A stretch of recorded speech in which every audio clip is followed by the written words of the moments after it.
entramos en el tema de las fiestas cristianas o las fiestas de la iglesia primitiva, ¿no? Encontrábamos un poco de lo que eran las prácticas generales del cristianismo.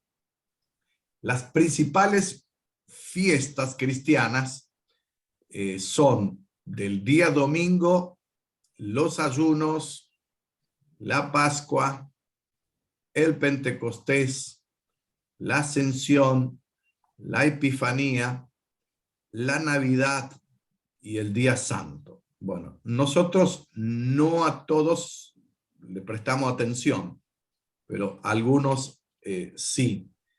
Ahora, quiero advertirles o llevarles a pensar dos cosas. La primera, que tenemos que tener un punto de mirada específica o una consideración con el origen, desarrollo de las festividades cristianas. Una, dentro de esa consideración, que una de ellas son prácticas judías directamente adaptadas al cristianismo, sin ningún problema. Ahí tenemos los ayunos, las oraciones. Nosotros somos eminentemente gente de oración. La segunda parte, son fiestas judías, pero adaptadas al cristianismo. Es ahí donde más problemas trajo. Y el tercer tema, la fiesta cristiana, que son directamente del cristianismo o procedencia cristiana, que tiene que ver con, primero, antes que nada, la Navidad, la Ascensión, la Epifanía y el Día de los Santos. Ese primer grupo, hay que tener cierto cuidado y saber que de ahí provienen algunos días. En segundo lugar, otro cuidado que tenemos que tener y tenemos que guardar cierto respeto y cierto cuidado es que el calendario judío es un calendario lunar y nuestro calendario cristiano, por ser occidentales, es un calendario solar, más que nada por la intervención del catolicismo u otra cosa más. Este tipo de los dos calendarios tienen su pro y su contra. Sus pro, que cada uno, para los judíos, el día termina al anochecer. Para nosotros el día termina en la medianoche. Entonces, por otro lado, los dos calendarios no están exentos de ideas paganas. El cristianismo incluyó muchas ideas paganas, hasta desde la perspectiva que vamos a ver de algunas fiestas, hasta el horóscopo. El judaísmo también tiene lo suyo. El judaísmo tiene lo suyo desde el conservadorismo, que también tiene cosas extrañas, el judaísmo liberal, y también el laico, y hay grupos judíos con una herencia, esos que vinieron del exilio y que trajeron prácticas muy extrañas, propias del paganismo oriental. Hay un barrio de donde surge la Cábala, todos los números de la Biblia, y a ese barrio encontrás, ese barrio está fuera de Jerusalén, está allá arriba cerca de Siria, encontrás todas las casas pintadas con marcos celestes, porque dice que es un color que ahuyenta los malos espíritus y todo. Hay una manito así que a veces hasta ponen versículos bíblicos. Y esa manito no es del todo santa. Después hay un ojo para curar al mal de ojo y todo lo demás. Y en estos barrios, muchos de los que viven ahí cuelgan en sus casas unas redes más de ajo, o tienen costumbres rarísimas. No todo es santo, igual que el cristianismo, que fue adoptando muchas cosas provenientes del paganismo. Esto está en el cristianismo ortodoxo, de todas las camadas que hay dentro del catolicismo, y por qué no tener cierta advertencia de alguna mirada evangélica por ahí. Bueno, eso es solamente una aclaración para que ustedes tomen en cuenta, ¿no? Bien, el primer debate que vamos a tener de los días es el día domingo, que nosotros lo festejamos, lo guardamos. Creo que lo que menos hacemos es descansar el domingo. Las fuentes, no hay muchas fuentes bíblicas sobre el domingo. El Nuevo Testamento y en Colosenses, Pablo va a hablar en Romanos y en Gálatas, que va a hablar sobre la práctica del domingo. La Didaché, que les comenté ayer, la enseñanza de los apóstoles, la epístola de Bernabé, también en su capítulo 15 trabaja sobre esto. Ignacio de Antioquía, Plinio, que es un gobernador de Bitinia, que escribe una carta, un formato a Trajano, habla del día domingo. Justino Mártir, algunos calendarios próximos al Qumran también hablaron de esto, y finalmente el broche de oro lo va a dar Constantino, que ahí es lo que a nosotros nos suena más fuerte. Pero el día domingo, no es que fue guardado en los primeros cristianos. Nuestra teología del día de domingo es que Jesús resucitó el día domingo y rompió toda la ley. Pero antes de profundizarme en el tema, si ustedes van a hablar con algún judío o algún sabatista o algún adventista sobre el día de reposo, si es día domingo o día sábado, yo les diría algo en el sentido de bíblico, de buscarle la vuelta o la pata bíblica. No pierdan tiempo. No pierdan tiempo, no vale la pena. Y si bien el adventismo, hoy ya bajaron un poco el tono, pero por mucho tiempo era el sábado, el Shabbat, que era todo lo más igual, que los judíos también, no te calientan la leche el día sábado. Bueno, pero hablando un poquito más para nosotros que nos conviene, el cristianismo primitivo, a principio se juntaban los sábados, pero como después se juntaban los sábados y domingo juntos. Ahora, el domingo, como parte teológica, no fue muy valioso para el cristianismo primitivo. El cristianismo primitivo no lo valoró tanto. Fue un proceso, o más que nada fue una etapa progresiva. ¿Por qué eligieron el domingo? Por práctica, más que otra cosa. Por día del Señor. ¿Por qué? Porque era el día sábado, era descansado por los judíos, para que los judíos no le jorobaran. Los cristianos se metían a las 2 de la mañana para amanecer domingo, porque los romanos primero estaban todos de joda, y lo primero querían ir a molestar a un cementerio, a un grupo loco que estaba reunido ahí. Y segundo, los judíos también tenían miedo del cementerio.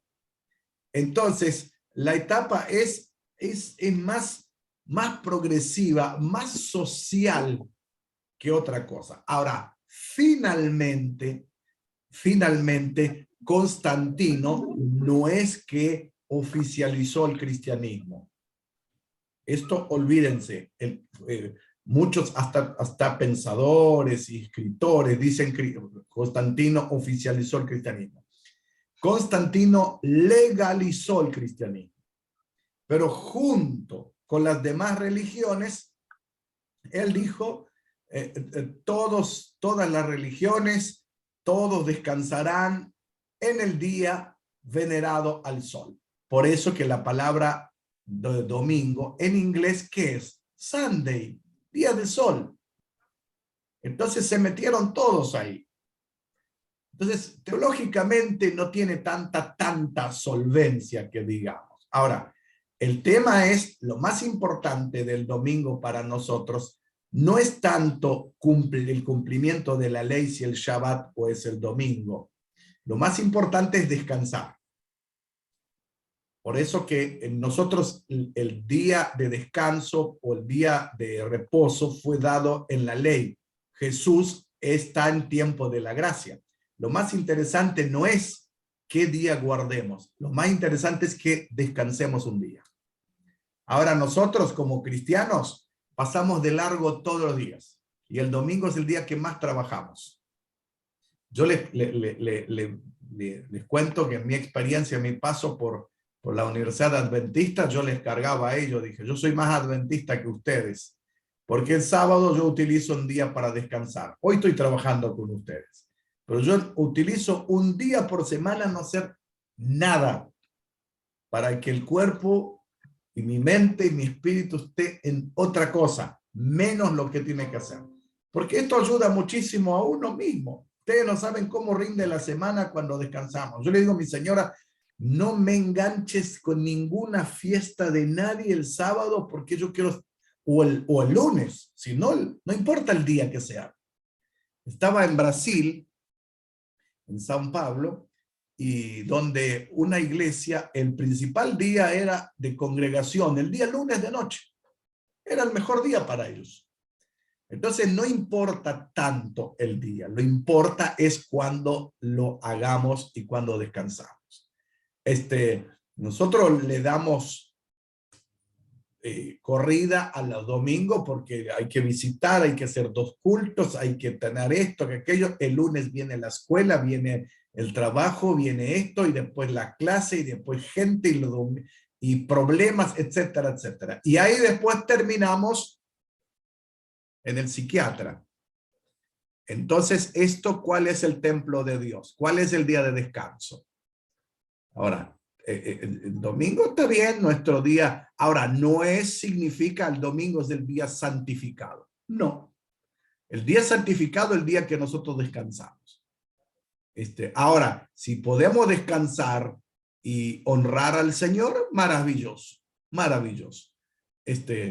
Entonces, es el fin del día. Ahora, los cristianos primitivos utilizaban el día domingo más por una estrategia que un cumplimiento. Esto era muy interesante. Después, en el caso de, nos pueden dar fuerte y duro que Constantino consagra ese día como origen pagano. Claro, era un día de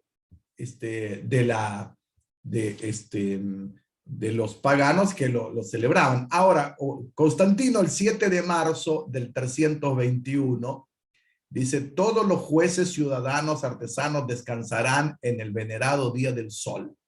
Los campesinos no podrán atender la agricultura por ser este día apropiado para hacer descansar los sembrados, plantaciones de viñas, no se debe desperdiciar la oportunidad concedida a su vida por la divina providencia, ¿no? ¿Qué hacía? Constantino era un político más que nada. No sé, los judíos no lo respetaron igual. Él lo que tenía mucho miedo que vengan los cristianos que están convirtiéndose desde el oriente, arrianos, por cierto. Un arrianismo era lo que hoy serían los más o menos equivalentes a los mormones hoy. Él tenía mucho miedo que ellos se mezclaran en el imperio y le hacían problemas. Bueno, así que bueno, nosotros no tenemos por qué estar predicando sobre esto. Lo bueno es que prediquemos que los hermanos cuiden el templo del Espíritu Santo. Eso es lo más interesante. Y el Señor es el Señor del día, no el día Señor sobre el Señor. Eso es lo más importante para nosotros. Y háganlo, practíquenlo, que esto le va a hacer bien, y les haga a alguien que pasé por las mías también, no cuidando ese detalle, ¿no? El ayuno fue entró directamente a la práctica cristiana, la conmemoración de la destrucción del templo, captura de Israel por los romanos y el resto del pueblo judío autónomo, y el ayuno cristiano según los evangelios de los apóstoles y las cartas de Pablo y los hechos de los apóstoles también, que nos ayudan. Por ahí, los días de los ayunos, los judíos hacían los lunes y jueves. Para los cristianos era el miércoles y viernes. Tomaban así. Acá entra en otro problema.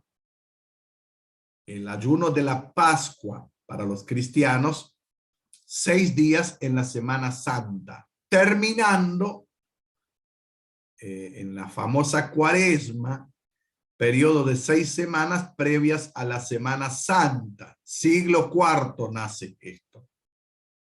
Esto va a armar problemas. Para la Pascua judía, el Pesaj era una fiesta hogareña, un énfasis nacional, celebración de salida de Egipto, independencia nacional, y los días eran en la primer luna nueva de la primavera. Escuchen esto. Y la Pascua cristiana era un paralelismo con la Pascua judía. En su relación estaba la resurrección de Jesucristo. Ahora, para los cristianos orientales seguían la línea de los judíos. Por eso que van a encontrar los griegos y, bueno, algunos coptos y todos, van a utilizar la primer luna llena de primavera. Nosotros vamos a utilizar, o los occidentales, el primer domingo de luna llena en primavera. Esto apareció a partir del concilio del año 325, que lo convoca Constantino también, seguido por el viernes de crucifixión.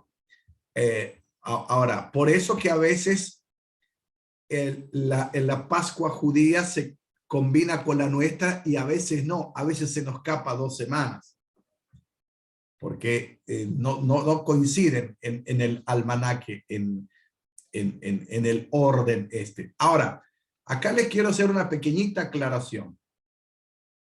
La secuencia que nosotros decimos, el miércoles, enjuiciamiento de Jesús, el jueves, seguida del enjuiciamiento, el viernes lo matan en la cruz, el viernes lo llevan a la tumba, el sábado está en la tumba y el domingo resucita. Está bien la secuencia y justo encaja con la fiesta de la Pascua judía.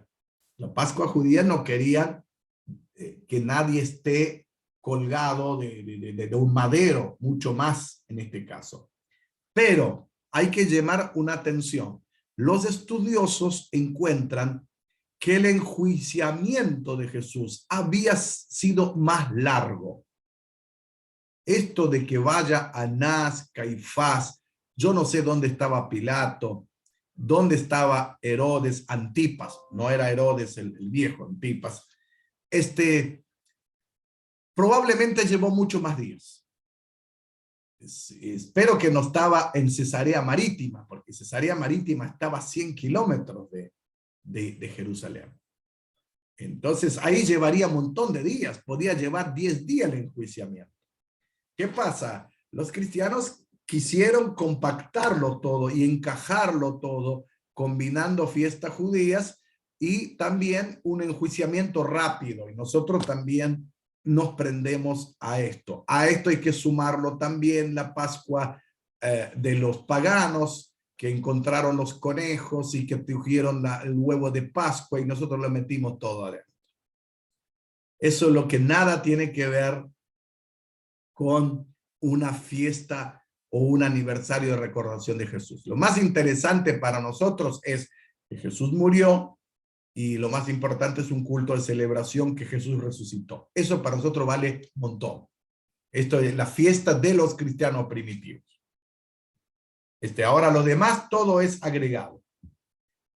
Lo mismo va a ocurrir con otras festividades que no van a combinar porque nosotros queremos hacer esas combinaciones y que no dan tan exacto. El caso del Pentecostés, 50 días después de Pascua, esto sí es interesante porque llegan a Jerusalén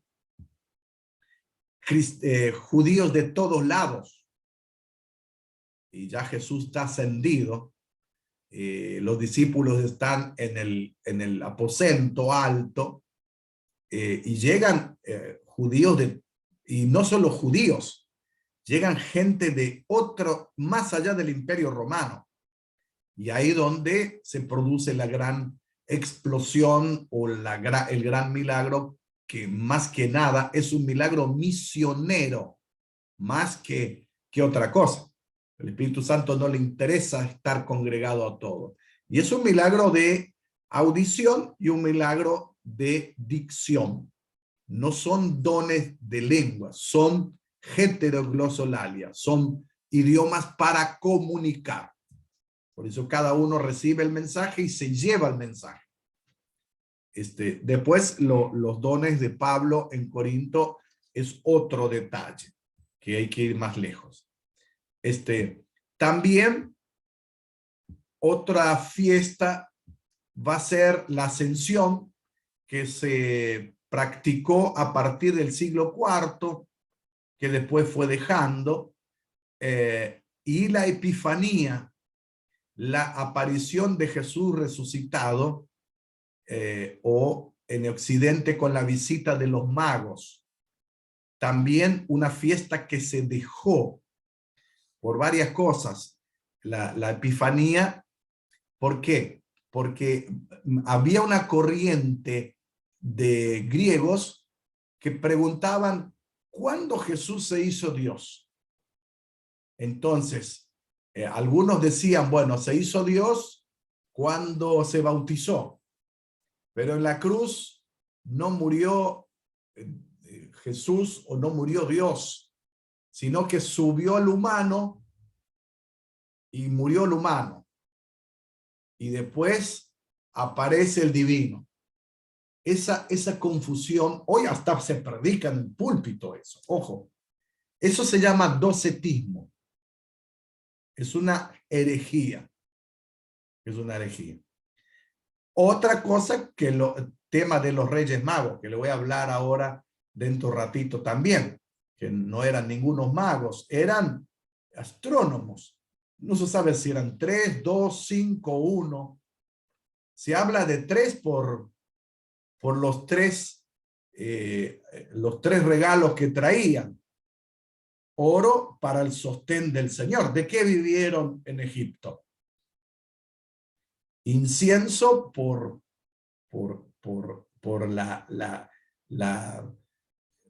la misma práctica en sí, y mirra para poner para su resurrección, para su muerte. no trajeron poca cosa. Ahora, estos hombres, vale la pena explicarlos en detalle después cuando hablemos de Belén, para no confundirnos un poco en esta parte, ¿no? Eran fiestas que fueron dejándose, o algunas fueron tomando otro curso, ¿no? Ahora, vamos por la Navidad. ¿La festejamos o no? Grave problema. Grave problema. Hay tres cosas que quiero que ustedes guarden en su mirada, y acá tienen en el paño. Primero, el tema de la fecha. Segundo, una consideración teológica de los primeros siglos del cristianismo. Y tercero, el tema que roza con una fiesta pagana: la natividad del sol de la justicia, el sol del Imperio Romano. Acá le voy a llevar por algún paseíto chiquito. Esto es camino de Nazaret a Belén, que hoy es parte de Palestina, un barrio, un suburbio de Jerusalén. Está dividido por este camino que está dividido por lo que se llama el Muro de la Vergüenza. Ven, este barrio es un barrio judío y este es un barrio palestino. ¿Por qué pusieron esto? Porque cada tanto había alguien que se inmolaba en este lado y traía problemas. Con este muro se terminó, o de alguna manera se está dividiendo en este caso. Este es el único templo que fue hecho por Constantino, y esta puerta que ustedes ven, chiquitita, acá era grande, arreglada por los bizantinos. Bizantinos era el cristianismo oriental. Ese nombre se le puso más tarde. Ustedes van a escuchar bizantino, o le voy a contar siempre el cristianismo bizantino. El cristianismo bizantino es el cristianismo oriental, que lo llamaron después. No eran bizantinos en principio. Lo llamaron los primeros pensadores en la Reforma, los alemanes, y un poco Oscar Cullmann, inglés, que decían: ¿cómo llamamos a estos cristianos? Y le llamaron bizantinos, que estuvieron, después de la caída del Imperio Romano, ellos estuvieron en el Oriente. Se nuclean a todos los cristianos de Oriente. El día que ellos resuciten y ustedes o yo le vamos a preguntar: ¿ustedes fueron los bizantinos?, se van a caer de espalda. Y misma cosa que a nosotros nos digan: ustedes son marcianos. Bueno, ese gran templo, hicieron una puerta muy chiquita que hay que agacharse para entrar. El significado de esto tiene que Jesús tuvo que entrar en la humanidad. Dios se hace hombre, se agacha. Ahí lo manejan los cristianos, los cristianos griegos. Lo administran, lo cuidan. Acá están ellos. No hay mucho para ver, pero la parte más interesante es el avistaje de los pastores. Hay varios avistajes. Este es acá en este valle estaba Ruth y Booz. ¿Se acuerdan la historia? Bueno, hoy, es un barrio palestino, pero acá entre estos hay cuevas. Estas cuevas servían a los pastores para poder vivir adentro. Muy bonito, la gente vivía dentro de las cuevas. Y dentro de las cuevas había como un pesebre. ¿Vieron que el pesebre que nosotros vemos fue hecho por Francisco de Asís? Hizo un pesebre parecido a nuestro tiempo, pero el pesebre antiguo era como una piedra que se le ponía adentro, y en esta piedra se podía un pellón, un lugar muy lindo, y elegían el mejor macho cabrío que nacía, lo guardaban ahí. A veces estaban los sacerdotes del templo, también estaban ahí. ¿Por qué venían a ser los sacerdotes? Venían a elegir diferentes cabríos para poder, o becerros, para llevar al sacrificio al templo. A Jesús le ofrecen algo así como esto. Lindo mensaje para los que son maestras de escuela dominical. Enseñan distinto. Esto nos enseñó una siriaca, no una católica ni una protestante. Y adentro había lugares para refugiarse. El problema más grande que en Lucas, en la Biblia, nos muestra que había pastores en la región. Y como le mostré recién las fotos, no tengo un mapita acá de 3D para mostrarles, esa parte de Belén es una parte alta de Jerusalén o de suburbio Jerusalén. ¿Qué significa? Que si viene el frío del Mediterráneo, de Europa, es fácil que caiga nieve. Y si sopla un frío un poquito más del lado de Armenia, ni que hablar. Y en diciembre, esto está lleno de nieve. ¿Qué significa? Difícil que haya pastores ahí. Entonces, ¿qué fecha están los pastores? Y pueden ser de mayo, poquito antes, porque están apastando sus ovejas. Y de mayo a octubre. Por eso que cualquier fecha que pongamos es mejor que la del 25 de diciembre. No se escandalicen. Ahora, ¿qué hacemos nosotros? Otra vez mete la mano en el plato. ¿Quién? Constantino. Acá, por ejemplo, Cipriano tenía su tesis que era del año 243, que era el 28 de marzo. Pero Cipriano pensaba que era igualdad del día y la noche. Pero Cipriano no sabía que había una América y que había otras naciones. Clemente de Roma decía que era 19 de abril como fecha de primavera, pero Kuhlman dice, el que investigó más de todo, que cualquier fecha puede ser la más objeción a favor que la fecha que nosotros dimos recién. Cualquier uno va a decirte en Belén, aunque el niño chiquitito que te viene a alquilar el becerro para poder ponerte en la espalda, te va a decir Jesús no nació en diciembre. Ahora, segunda consideración es teológica. El interés de los cristianos primitivos no fue en el nacimiento, sino en la muerte y resurrección de Cristo.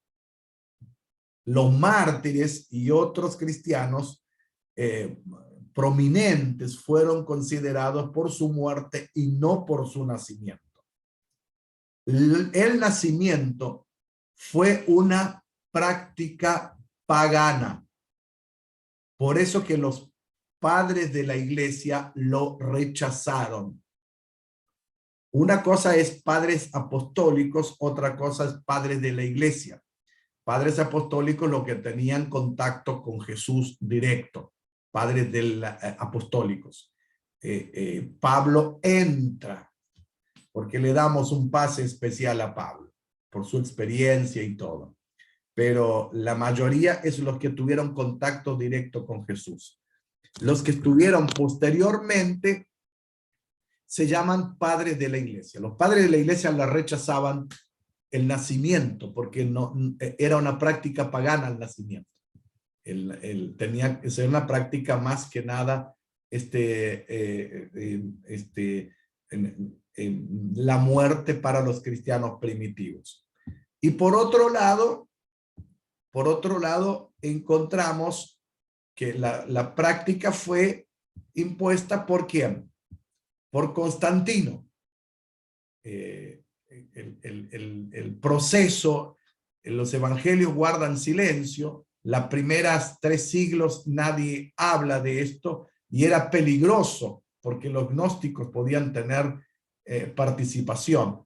Ahora, en las primeras prácticas se dieron en el 325 y 354 en Roma, y después no fueron dadas enseguida, fueron rechazadas en otros lugares. Ahora, también Constantino dice, bueno, todos van a tener un mismo día. A esto se rebelaron los judíos que no querían tener el día. Ellos no tenían nada que ver con el día del nacimiento de nada, no tenían problema. Ahora, fíjense cómo nosotros compramos todo este paquete. ¿Cómo compramos? Bueno, el nacimiento de Jesús, 25 de diciembre, que lentamente fueron aceptando, algunos sí, otros no, otros dejaron que sea 6 de enero, pero los germánicos, no solo los alemanes, sino que todos los grupos germánicos, austríacos, todo eso, ellos guardaban, le doy solo un ejemplo, estaban dentro del Imperio Romano y ellos eran paganos y creían en el dios Thor, o en el dios trueno. Entonces, para el tiempo de invierno, ellos tenían miedo que el dios trueno les castigara porque los árboles caían las hojas. Entonces ellos adornaban los árboles para poder, para que los dioses no se enojen. Bueno, ¿qué hizo Constantino? Dijo, no importa, vengan ustedes con nosotros. Lo mismo pasa con los sajones. Lo que están en los francos y después los anglos y sajones más adelante, que son Inglaterra, que consideraban una fiesta de familia donde se regalaban o hacían regalos. Ahora, y nosotros también, a los padres peregrinos llevaron pronto a Norteamérica la práctica de, qué sé yo, del Papá Noel y los que son escoceses y demás, irlandeses con la cerveza, etcétera, y nosotros Papá Noel, y acá nosotros en el sur le metemos un gran asado encima y nos comemos los mantecoles en pleno 40 grados de temperatura. Fíjense la semejante macana que hacemos en Navidad, y hacemos un buen culto para bendición. Bueno, ahora, después de todo lo que yo le dije, ustedes van a decir, no festejamos más Navidad y tiramos el arbolito de Navidad afuera y los niños van a llorar, haceme un arbolito de Navidad. Hagámoslo, no hay problema, pero no es el centro. El regalo, si hay plata, hagámoslo, pero en los últimos tiempos que no tenemos plata para eso, hagamos otra cosa. Entonces, no tiene mucho que ver, no tiene mucho significado. Ahora, también los padres, la iglesia primitiva no se practicaba porque era una práctica pagana. Ahora, no está mal recordar. Una vez nuestro niño, el más grande, le pidió a la abuela que le haga una torta en plena Navidad y estábamos en la playa, tenían la casa allá y él dice, bueno, hagamos una torta para el cumpleaños de Jesús. Es la mejor definición que hay. Jesús vino, pero en buena época la gente está sensibilizada, fin de año, se pregunta qué pasó en el año. Bueno, y expliquemos Navidad por otro lado, no por ese lado. Bueno, alguno va a decir, ¿qué hacemos? ¿Hacemos Navidad, el arbolito en la iglesia, paganismo, etcétera? No hay tanto problema. El problema es que no sea el centro. Esto es lo más importante para nosotros. Que el centro sea el mensaje de Cristo, que Cristo vino al mundo y Dios se hizo hombre. los griegos, los hombres se hacen dioses, van para arriba, pero nunca un dios encarna en ser humano. Esto para nosotros es una revolución total. Y bueno, como decía la Siriaca, los pastores eligieron el mejor cordero para ponerlo en el mejor lugar. Y Jesús estaba en ese pesebre. Ese pesebre estaba destinado en vez del templo, estaba destinado al sacrificio de la cruz. Muy interesante mensaje. Póngale textos bíblicos y salgan a predicar la próxima Navidad. ¿Me parece bien? Bueno, ¿qué opinan ustedes? A ver, ¿está bien así? ¿Pensaban esto así o seguían la práctica de los germánicos y los sajones? Tenemos mucha incorporación en la mente, en términos generales, de los cristianos, pentecostales, conservadores. Hay mucha en la mente esas fiestas paganas. Y cuesta mucho erradicar eso de la mente, porque ya tiene una formación. La mayoría de los cristianos evangélicos, pentecostales, conservadores, la mayoría hemos nacido de iglesias, venimos de costumbres católicas.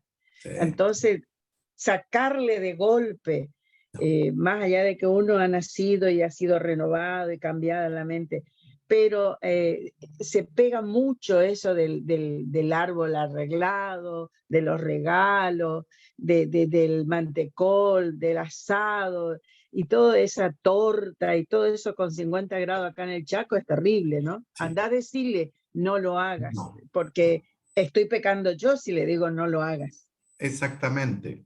Es un buen momento para la evangelización, pero sí, es el medio, no es el fin. Exacto. Sí. Y si el niño quiere un arbolito de Navidad, ¿por qué no lo vas a hacer?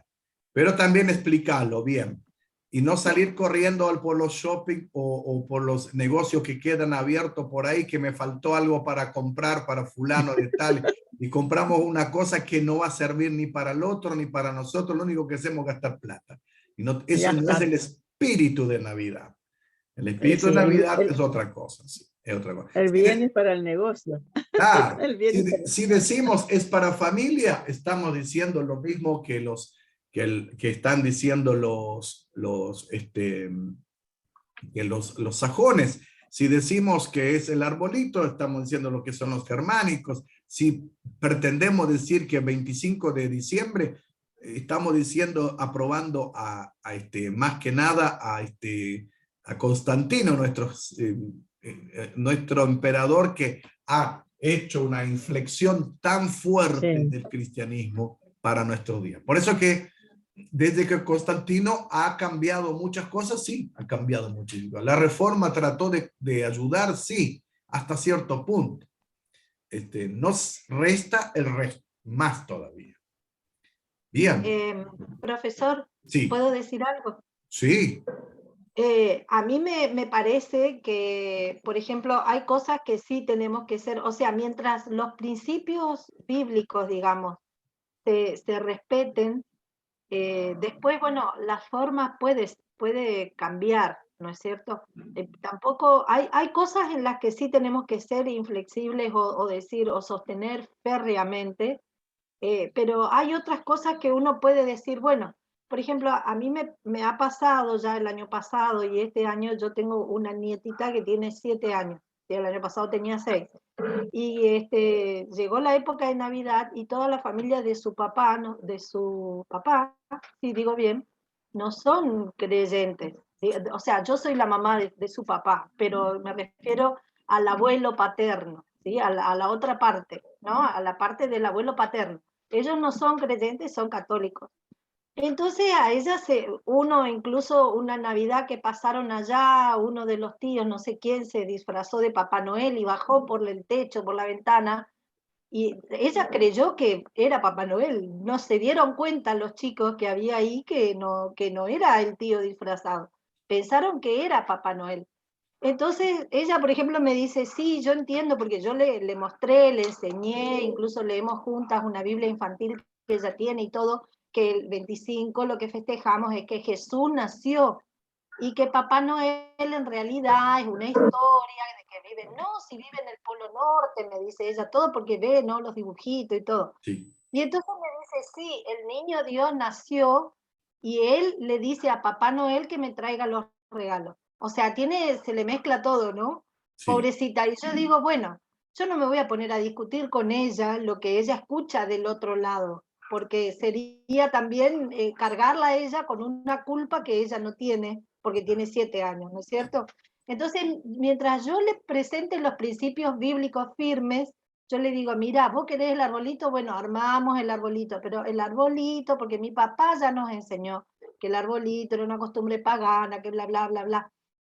Pero yo no le voy a discutir a ella con 7 años, ni la voy a privar de que ella, que ve que todos los primos, todos los amiguitos, todo el mundo tiene los arbolitos, tiene los regalitos. Entonces, dentro de las posibilidades, se le da, ¿no es cierto? Pero yo le enseño, y el papá también le enseñamos nosotros, lo que realmente es la Navidad, lo que significa la Navidad. Ahora, cuando ella tenga 17 años, 18, ella va a discernir, o 15, qué sé yo, no sé. En un momento ella va a poder discernir y va a poder ver, ¿no es cierto?, lo que es real y lo que es una tradición, un folclore.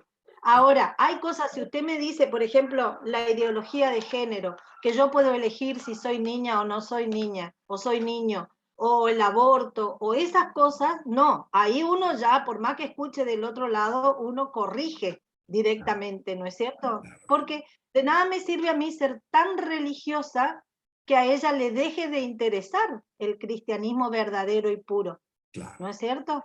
Entonces, hay cosas que yo pienso así, usted preguntó qué piensan ustedes, yo pienso así, hay cosas que son folclore, que son tradiciones, que uno dice, bueno, ella en algún momento va a poder discernir, se va a dar cuenta.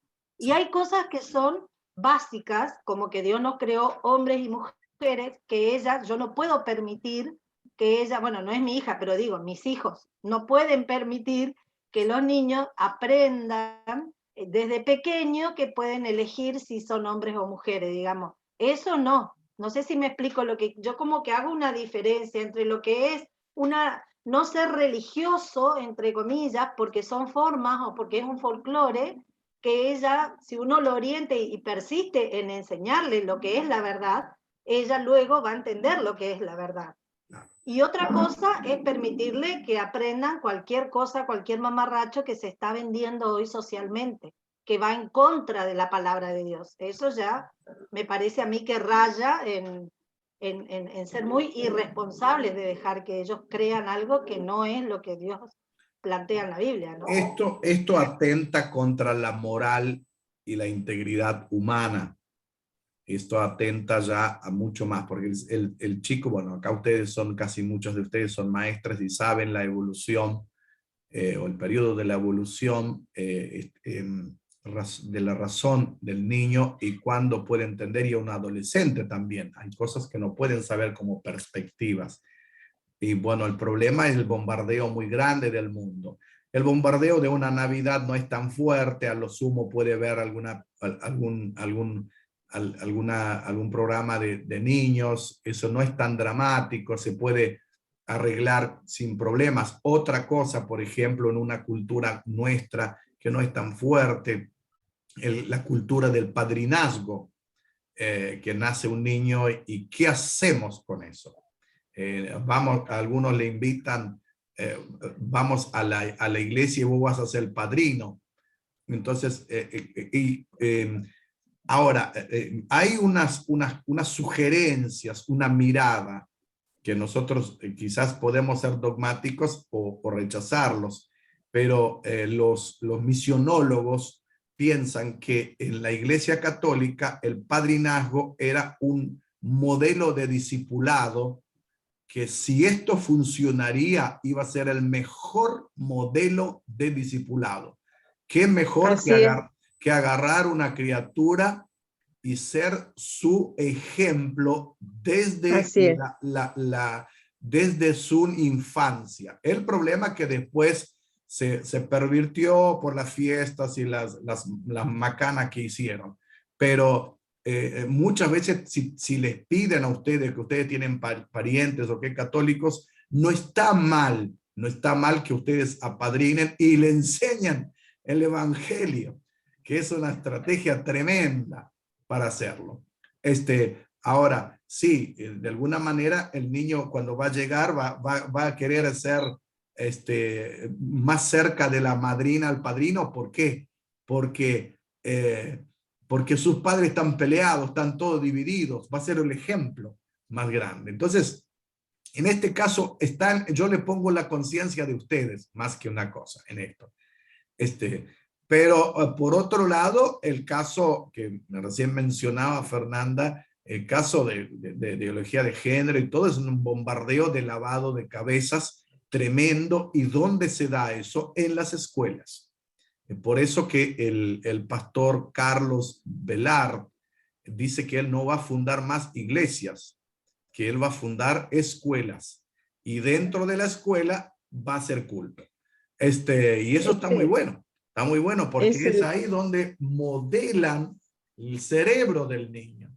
Ahí estamos, entonces, estamos en un tiempo muy, muy peligroso, demasiado peligroso, donde el ser humano adulto quedó como suspendido en el tiempo, pensando y viendo qué hacer. Queremos estar bien con todo, no queremos ofender a nadie, no estamos convirtiendo, digo en términos generales, sin ofender a nadie, pero nos estamos convirtiendo en cristianos tibios, donde queremos que el otro me acepte, que el otro quiera lo que yo quiera por las buenas, pero en cierta forma Fernanda tenía razón. Yo tengo que tener una postura firme de lo que es la base de la palabra de Dios, que Jesucristo es Dios, que se hizo carne, que pagó el pecado por nosotros, que murió, resucitó y un día va a venir, no sabemos el día ni la hora, pero va a venir a buscar una iglesia limpia, perdonada, sin mancha ni arruga. Eso es una cosa que tenemos que mantener firme, más allá de que yo no quiera pelear con el vecino, pero la gente me tiene que ver a mí diferente, no imponiendo, sino por mi vida de testimonio. Yo no tengo que hacer alianza con el mundo, porque si no, si yo voy a Apocalipsis, me voy a encontrar con que hay una iglesia que se llama la iglesia tibia, y Dios dice, lo vomitaré de mi boca, porque han conocido mis principios y no han hecho nada para ello. No sé si me explico. No, bien. Por eso es necesario que nosotros nos preparemos para este tiempo. Es un tiempo con mucho desafío. Mucho desafío. Primero que nosotros no nos cuesta entender las generaciones anteriores. Nos cuesta muchísimo. Yo agradezco al Señor que tengo los dos muchachos, que ellos me ayudan mucho a estar al día. Los niños que nosotros tenemos, vamos educando y estamos ahí cerca de ellos y conociendo, pero parece que fuéramos ciudadanos de dos mundos distintos. Exacto, por un lado, y a veces son como extraterrestres para nosotros. Pero hay algo que nunca cambia. La palabra de Dios nunca cambia. Por eso es bueno que ustedes asistan a congresos, asistan en formaciones y formen su iglesia. Que la iglesia de ustedes no sean gente conejitos de India que puedan llevarlo por donde puedan, sino que seamos gente bien formada, que la gente que nos busquen para poder darle una respuesta buena. No quedar bien con nadie, pues no vamos a quedar bien con nadie. Jesús tampoco quedó bien con nadie. No, Entonces, no, en su exactamente. tiempo ha sido un tiempo de contracorriente. Sí. Bien, hay otro temita más que acá solo con esto ya termino esta parte y vamos a entrar a ver otras cosas. Hay algo que nosotros no prestamos atención y hemos perdido esta parte. El famoso Día del Santo, que a nosotros no lo tenemos porque miramos que son días de los difuntos y tenemos un gran rechazo por esto, pero el cristianismo primitivo valoraba el día de los mártires, más que nada, a partir de la quema de Clemente de Alejandría, también Clemente de Roma, y Policarpo, que fue quemado vivo el 26 de enero del 156 a los 86 años. Fue un bochorno su martirio, porque no quemaba, pobre viejito, estaba durante todo el día quemándose, y bueno, y ahí estaba, ellos pusieron un epitafio, los amigos, los hermanos, dice acá: nos reunimos con gozo y alegría para conmemorar el aniversario de su martirio y recordar a aquellos que pelearon antes, y para preparar a aquellos que lucharán de aquí en adelante. Esto ha sido una práctica cristiana muy común, recordar al cristianismo primitivo, donde morían para preparar que venían otros detrás, en este caso. Así que bueno, nosotros hemos dejado, porque por la oración de los difuntos y todo lo que tiene que ver con los libros apócrifos y las enseñanzas, especialmente en Occidente, con la Iglesia Católica. Entonces, pero también tenemos que recordar a aquellos que precedieron y agradecerle al Señor por su vida, y nada más, no por ellos, no hacer un culto a ellos. Otras cosas también la iglesia primitiva compartía era el tema de los símbolos cristianos. La iglesia primitiva fue altamente simbólica. Nosotros lo fuimos quitando por una cuestión de miedo. Había un movimiento anticonolasta en el siglo VIII, por todo lo que sea el cristianismo que fue pegando. ¿Por qué? Porque en la Edad Media, en Occidente, había mucha y cantidad grande de analfabetismo en Occidente. Por eso que las grandes catedrales fueron construidas principio del siglo IX-X en adelante. ¿Para qué? Para enseñar a la gente. Entonces ponían la catedral, el 99% de la población occidental era analfabeta. Entonces ponían un busto de Pedro, dice: este es el apóstol Pedro, esta es la cruz de Cristo, y bueno, la gente enseñaba por símbolos. Hasta que aparecen las reliquias.